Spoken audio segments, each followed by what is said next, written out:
కోట్లు కుమ్మరిచ్చినా అధికార దుర్వినియోగం చేసినా సిద్దిపేట ప్రజలందరూ జై తెలంగాణ అని కేసీఆర్ వెంట నడిచింది.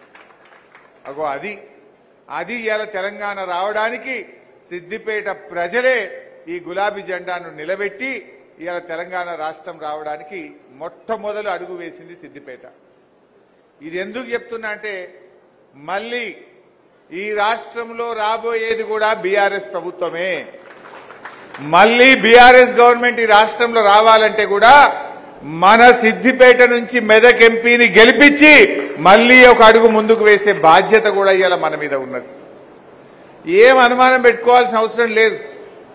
మనం 10 ఏళ్ళు ఉన్నాం కనీసం, వాళ్ళు 4 నెలలు కాలే ఇప్పటికే ప్రభుత్వం మీద వ్యతిరేకత స్టార్ట్ అయింది. లుకలుకలు స్టార్ట్ అయినాయి. ప్రజలకు ఇచ్చిన హామీలు అమలు కాలే. ఇవాళ పొద్దున మీరు పేపర్లో చూసి ఉంటారు, జనగామలో వడ్లు 1550 రూపాయలకు కూడా ఎవడు కొంటలేడని రైతులు మొత్తుకుంటున్నారు. ఎలక్షన్ల ముందు రేవంత్ రెడ్డి ఏం చెప్పిండు, వడ్ల కోసం 2500 రూపాయలు ఇచ్చి వడ్లు కొంటమో అన్నాడు. ఇవాళ జనగామ మార్కెట్లో చూస్తే 1560 రూపాయలకు వడ్లు అమ్ముకున్నారు. మరి అన్ని వాళ్ళ మాటలన్నీ కూడా నీటి మూటలని ప్రజలకు అర్థమైంది. ఒకసారి నేను అవి కూడా చూపించినాక మిగతా విషయాల్లోకి పోతా. కార్యకర్తలతో నా మనం ఏంటంటే దయచేసి మీరు యాక్టివ్గా ఒక నెల రోజులే ఉంది, కరెక్ట్గా 30 రోజులు ఉంది. ఇవాళ 13 తారీఖు కదా, 12 మళ్ళా 13 తారీఖు నాడు పోలింగ్, మే 13. అంటే ఇవాళ ఇడిచిపెడితే ఒక నెల ఉన్నది, బరాబర్ ఒక నెల ఉన్నది. నెల రోజులు దండం పెడతా. దయచేసి ఎక్కడ 10 మంది కూర్చున్నా, అది పొద్దున వాకింగ్లోనైనా, హోటల్లో టిఫిన్ చేసే కాడైనా, మధ్యాహ్నం ఏదన్నా ఫంక్షన్లో కలిసినా, మన కాలనీలోనైనా ఈ డయాస్ మీద ఉన్న సీనియర్ నాయకులు కానీ కార్యకర్తలు కానీ దయచేసి ప్రతి నిమిషం కూడా మనం మన పార్టీ ఎందుకు గెలవాలనో చెప్పాల్సిన అవసరం ఉంది. బీఆర్ఎస్ గెలిస్తే ఏం లాభం జరుగుతుందో ప్రజలకు చెప్పాల్సిన అవసరం ఉంది. ఎందుకంటే మీకు 100 ఉంటాయి. కేసీఆర్ లేకపోతే తెలంగాణ వచ్చినా, తెలంగాణనే రాకపోతే సిద్దిపేట జిల్లా అవుతుండేనా? ఇవాళ సిద్దిపేటకు జిల్లా వచ్చింది, రైలు వచ్చింది, గోదావరి నీళ్లు వచ్చినాయి, సిద్దిపేటకు రింగ్ రోడ్ వచ్చింది, సిద్దిపేటకు మెడికల్ కాలేజ్ వచ్చింది, పాలిటెక్నిక్ కాలేజీలు వచ్చినాయి, ఫార్మసీ కాలేజ్ వచ్చింది, అద్భుతమైన కొమర్చెరువు అభివృద్ధి చేసుకున్నాం, మంచి 1000 పడకల ఆసుపత్రి కట్టుకున్నాం. ఇవాళ సిద్దిపేట ఇంత అభివృద్ధి అయిందంటే ఈ గులాబీ జెండాతోనే అయింది కదా అని నేను మీకు గుర్తు చేస్తా ఉన్నా. ఇవాళ కాంగ్రెస్ వచ్చింది. ఏమొచ్చింది సిద్దిపేటకు? వచ్చింది ఒకటి. ఏమొచ్చిందంటే మనం తెచ్చుకున్న వెటర్నరీ కాలేజీని సిద్దిపేటకెళ్ళి కొడంగల్కి అయితే తీసుకుపోయిండు, క్యాన్సిల్ చేసిండు. మన కాలేజీని రద్దు చేసి సిద్దిపేటలో నోటికాడ బుక్కను ఎత్తగొట్టింది కాంగ్రెస్ పార్టీ. అరే నువ్వు పెట్టుకుంటే కొత్తది పెట్టుకో కొడంగల్, నేను వద్దననా?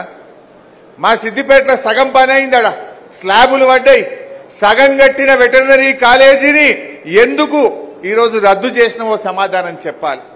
అంటే సిద్దిపేట ప్రజలం మనం నీ నోటికాడ బుక్క ఎత్తగొడతా, నీ పిల్లలకు చదువు లేకుండా చేస్తా, నీ కాలేజీని గుంజుకుంటా, అయినా నాకు ఓటేయమంటే మనం కాంగ్రెస్కు ఓటేయాలనా? మనకు పౌరుషం లేదా? మనకు చీమునెత్తురు లేదా? నీ నోటికాడ బుక్కనెత్తగొట్టి నీ బతుకాగం చేస్తా అన్న కాంగ్రెస్కు మన గుణపాఠం చెప్పాలనా వద్దా? మీరు ఆలోచన చేయండి.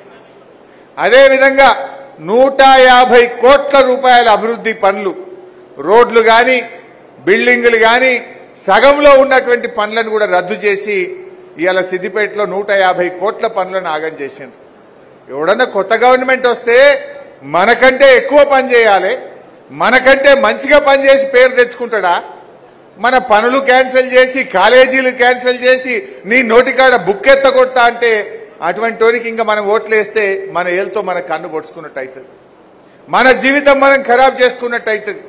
సిద్దిపేటకు చేసిందేమీ లేదు. పోనీ తెలంగాణ కన్నా ఏమన్నా చేసిండ్రా? మొత్తం తెలంగాణ కన్నా ఏమన్నా మంచి జరిగిందా అంటే అది కూడా లేదు. 6 గ్యారంటీలను ఊదరగొట్టిండ్రు. అప్పుడేమో గట్టిగా ఉపన్యాసాలు ఇచ్చారు. 100 రోజుల్లో 6 గ్యారంటీలు అమలు చేస్తామని గంభీరమైన ఉపన్యాసాలు ఇచ్చిండ్రు.